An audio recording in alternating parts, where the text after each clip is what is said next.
Hello! Pangatlong araw na namin ngayon dito sa Rome. Nagbakasyon kami dito bilang pamilya at pupunta kami ngayon sa Mouth of Truth, sa Rose Garden at saka sa Orange Garden.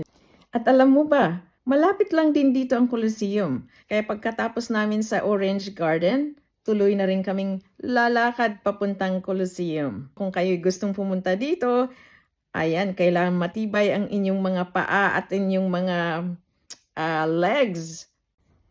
Halika, puntahan natin. Mula sa tinitirhan namin, naglakad kami ng mga 12 minutes papunta sa train station. At alam nyo ba, 3 palapag ang train na to. Dito lang ako nakakakita nito.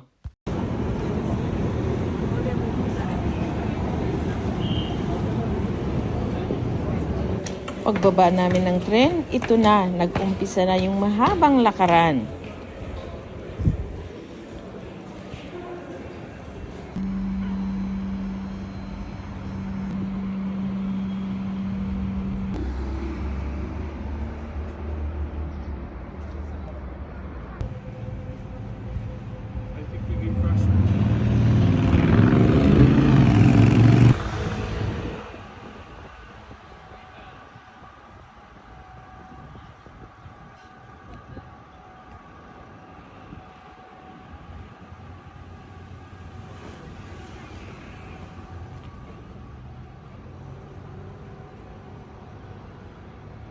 Sa aming paglalakad ay nadaanan namin itong Order of Malta, an ancient Christian knightly order that now does charity work worldwide. Parang sa Canada lang din, tulad na lang ng the province of Quebec na gustong humiwalay sa Canada. Parang ganun ang style. Kung ano-ano yon, sige po, i-google nyo na lang.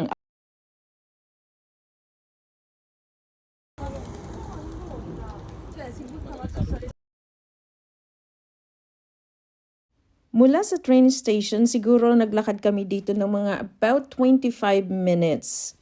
At ito na nga, patawid kami sa kabila dahil pupunta kami doon sa Mouth of Truth. Okay. Ito na nga ang pilahan. Nako, ang haba. Kaya naman nag-back out kami. Bumalik na lang kami ulit sa pinanggalingan namin at lumiko pa kanan para sa pagpunta namin doon sa Rose Garden.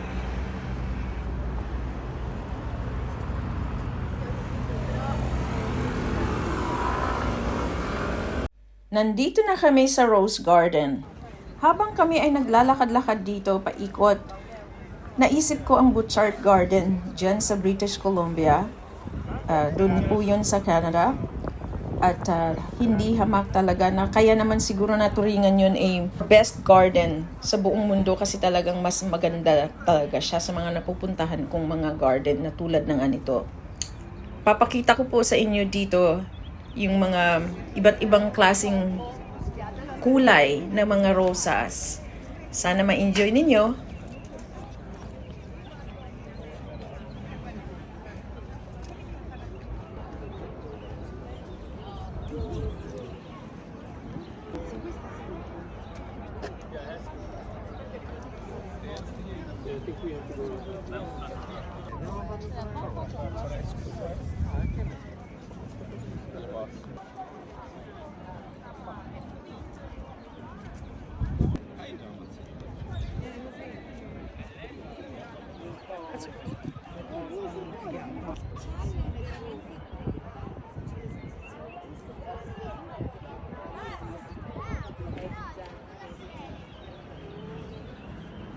Nagustuhan niyo po ba ang Roses Garden ng Roma? Paki-like, share, and follow naman po dyan. Salamat! Ngayon naman ay pupuntahan namin ang Orange Garden, mga 10 minuto mula sa Rose Garden. Ito ang puno ng mga oranges. Dati raw, hitik na hitik yan sa bunga, lalo na kapag season. Pero ngayon, dun na lang sa taas. Marami pa rin naman kaming naabutan.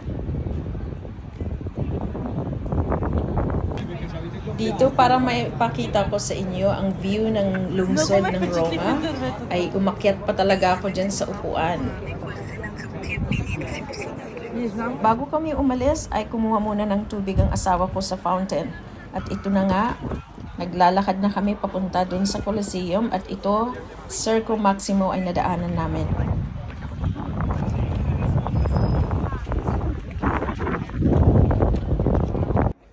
Mula sa Orange Garden ay narating namin ang Coliseum ng Roma, mga 25 minutes.